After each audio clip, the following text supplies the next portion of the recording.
Today, Israel is facing a three-pronged campaign of delegitimization.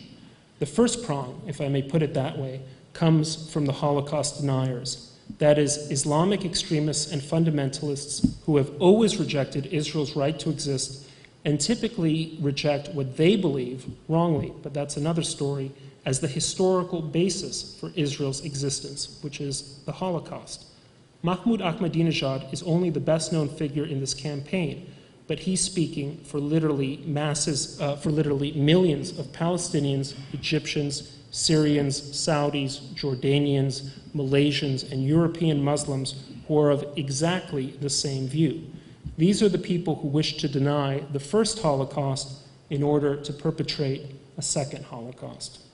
I should add, by the way, I just found this just earlier today, that among the people who you might put in the camp of the Holocaust deniers are the European bureaucrats who are currently in charge of UNRWA, the UN's relief and works agency ministering to the Palestinians.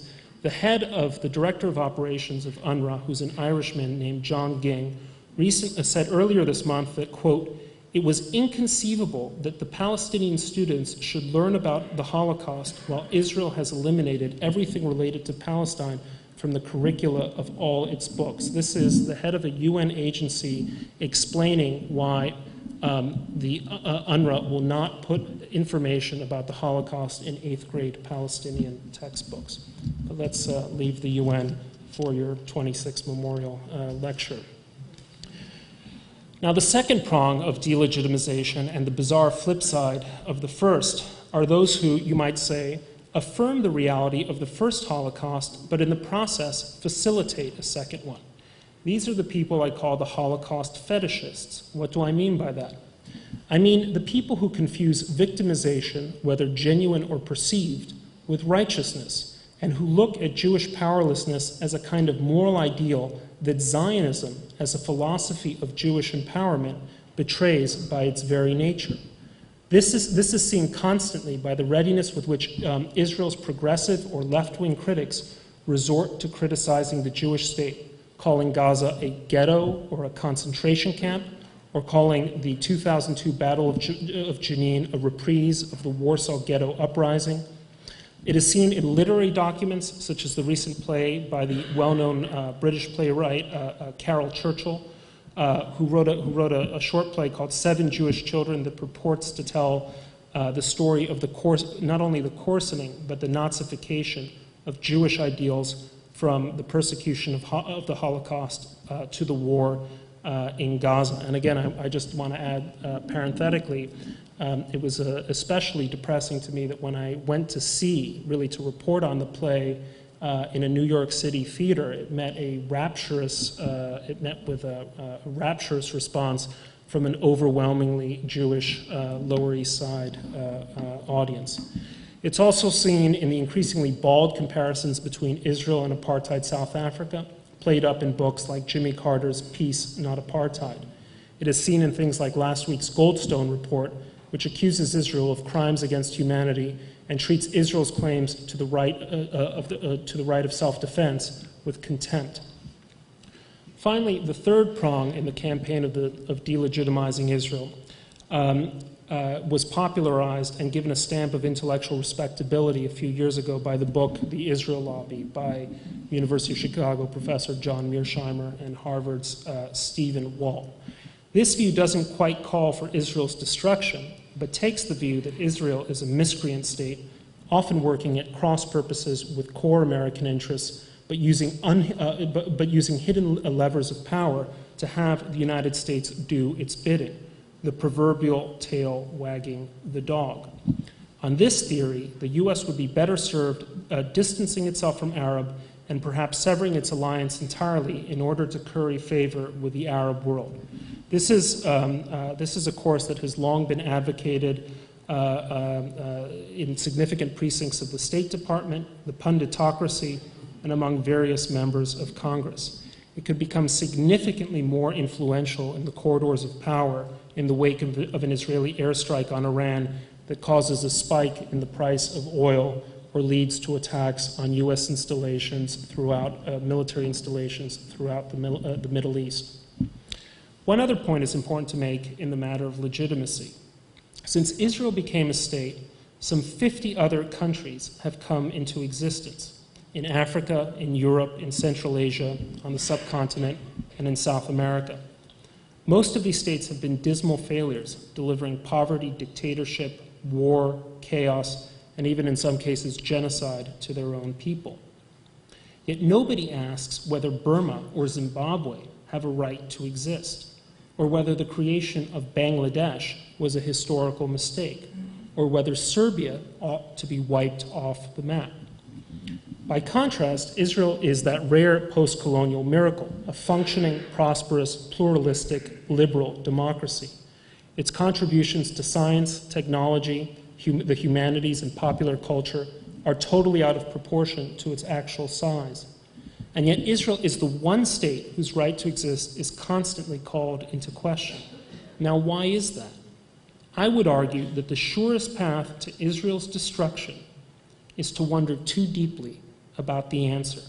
Jewish survival is not assured by attempting to, quote, understand the motives of those who seek to destroy it or to destroy us, because the lines between understanding and rationalization and sympathy have a way of blurring.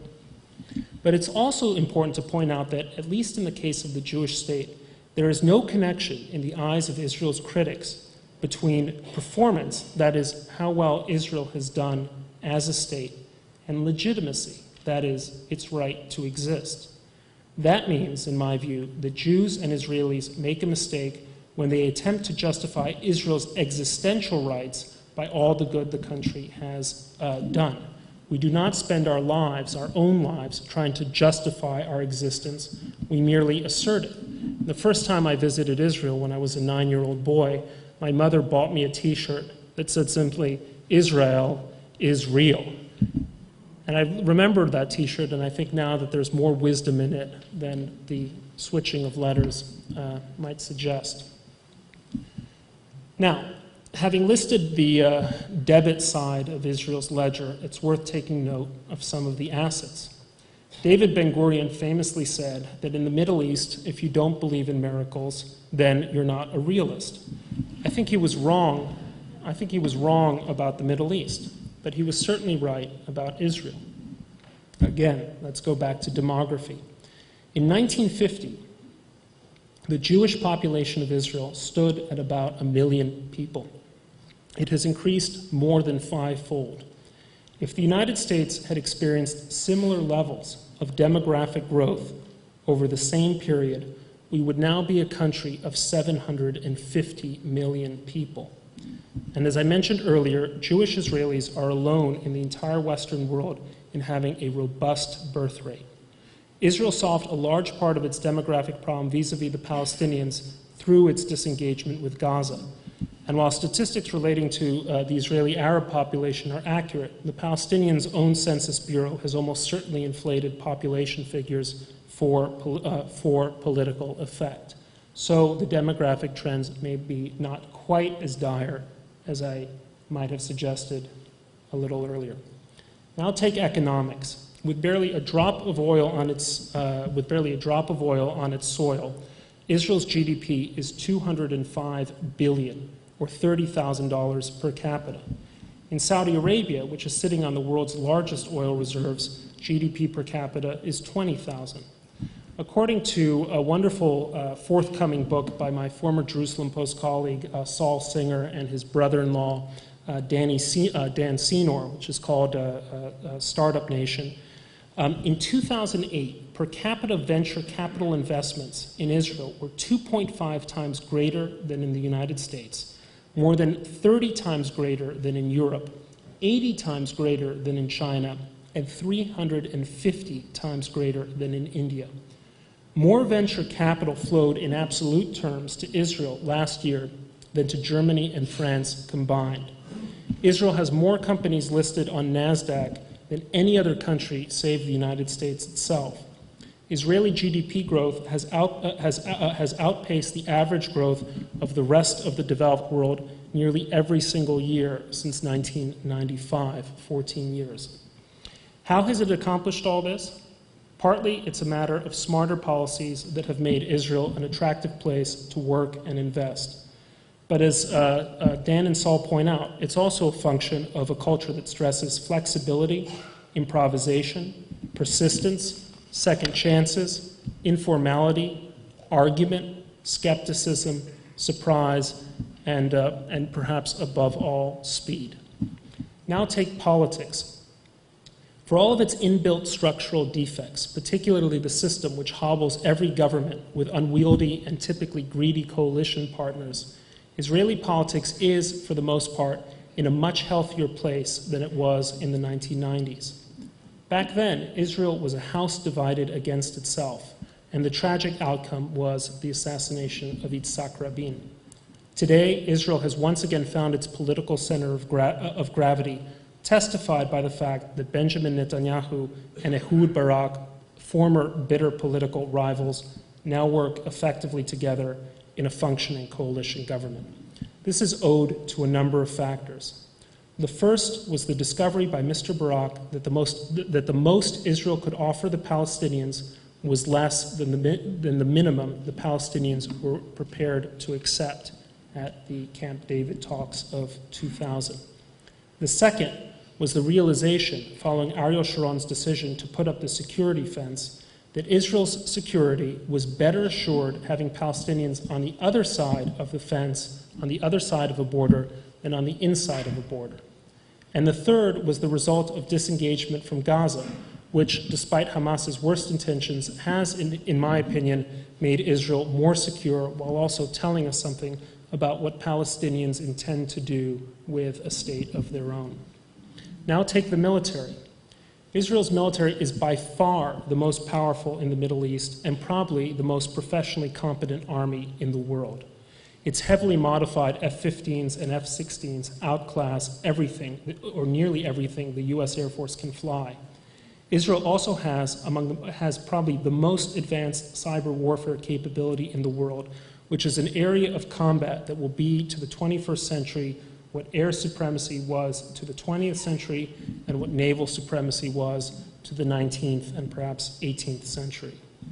In conversations with me, senior Israeli military officials express a very high level of confidence that they can do devastating damage to Iran's nuclear facilities if called upon to do so. Also in conversations that he had with me and my colleagues at the Wall Street Journal, Admiral Mike Mullen, the chairman of the Joint Chiefs of Staff, has expressed the same confidence that Israel can, if necessary, get the job done. More importantly, Israel has a military culture that studies and learns from its mistakes. The war in Gaza was a success, at least tactically speaking, because Israel had the Winograd Commission. Similarly with intelligence, how is it, one wonders, that someone was able to place a bomb in the headrest of Hezbollah mastermind Imad Mughniya's car in a heavily guarded neighborhood in Damascus? How is it that key Iranian weapons of mass destruction scientists keep dying in very mysterious circumstances?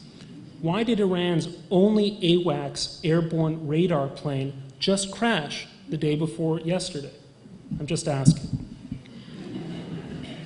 Now, another area of strength for Israel is the weakness of its enemies. Where Israel has a culture of self-examination, its enemies have a culture of shame and honor. Such cultures can be beautiful and they can be exotic, but they also tend to be fanatical, violent, deceptive and self-deceptive, and incapable of making adjustments in the face of reality. This makes them extremely brittle and susceptible to sudden cracks. The upshot is that while Israelis are always making and solving their mistakes, Israel's neighbors are storing up mistakes until they finally become catastrophe. We've seen this, historically speaking, in every fight Israel's neighbors have picked with it. Overconfidence on the part of Israel's enemies has typically bred failure. We're seeing it again today with al-Qaeda and other jihadi groups. Not content with murdering infidels, They turned their terrorism on other Muslims and are now being shunned in Ramadi and hunted down in Pakistan's